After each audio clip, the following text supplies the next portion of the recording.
Hello and welcome back yet again, honoured viewer, to another episode of The Rest of Japan.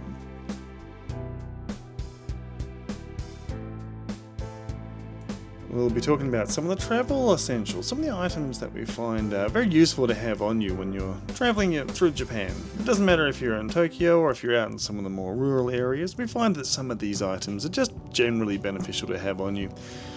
For the most part, they don't take up a lot of space, which is also useful, and you can carry them in a fairly small size satchel. I, for example, use a Tomtok satchel that I picked up off Amazon. It's not huge, it's just a little crossbody sling. Doesn't take up too much space again, but it's useful. And on top of that, when you're on a flight, for example, it doesn't get counted as check luggage. It's a small personal item, so you can still have a backpack or check luggage with you. Of course, you should always add your own flares to it. In this case, I have a little josuke that I pulled from a gacha.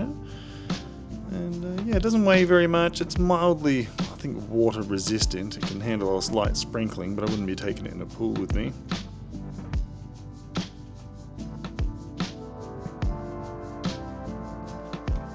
Then we move on to some of the main items. The oshibori, which is very famous. Pretty much every 7-Eleven and convenience that you ever go to will give you one of these. So I usually pocket one and I just carry it with me. It's useful to be able to just rinse your hands or even your face after eating something. You know, you'll have plenty of these. You're not going to run out of them, that's for sure. Next thing I always find very useful, of course, is a coin purse of some description, because you will be inundated with coins. There are so many coins in Japan. I mean, it is quite insane how many coins they have. So I have a little coin purse which I picked up for a few yen just from a little stall. It's very nice, it was very useful. Somewhere to put them all in one place.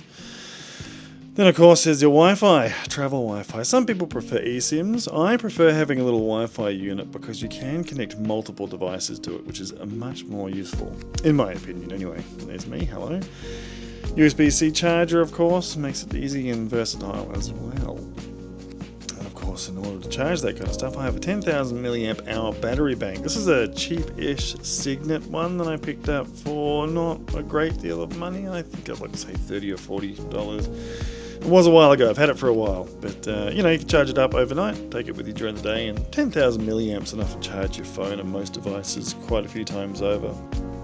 And then I have this cable. This is a very useful cable, USB-C, and it also has a little adapter which puts into USB-A as well. Very helpful. It means you can plug it into pretty much any type of wall port, and of course if it has a USB-C adapter option, you can always use that too. So yeah, I can't remember actually where I got this one from. I want to say I got it off Amazon, but it wasn't overly expensive. But yeah, just one of those things I picked up, and it's been a game changer. Very, very useful. And of course I got headphones. If you're sitting on long train trips, whether it's on the Shinkansen or even just on the subway, I like to have my headphones in. Doesn't matter what brand it is, as long as they're noise cancelling, they'll certainly come in handy. Pen. You'll get pens pretty much everywhere you go. I got this one from a loft in Osaka.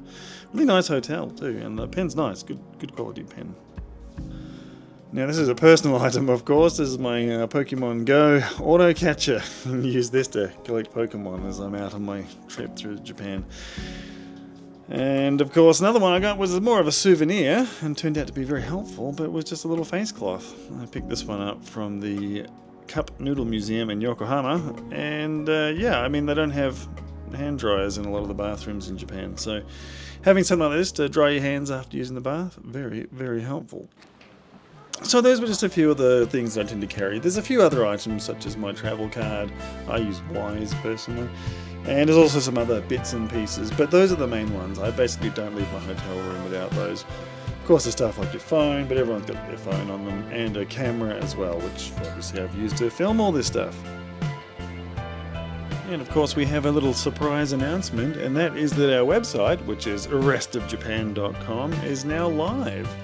Most of the stuff we'll talk about in the videos we'll be putting up there as well, so you can kind of follow along. It should be an interesting little resource that you can use supplementary to this. We do have plans in the future to add some more interesting functionality to it, but just in the interim, it's an extra little point. And of course we've got Instagram and X as well, which will be linked in the description below. If you could like and subscribe, that would help us out a whole bunch. And then of course we'll be able to go get some more footage from Japan, from some of the places that you guys have suggested in the comments below. I admit there's none yet, but don't worry, there's tons of places we still want to go and see yet. We look forward to making more videos and also hearing recommendations from people. We'll start looking online as well, places like Reddit, and see if we can find some interesting posts and useful things on there which we can use to supplement some of our future videos. Well, once again, thanks for watching.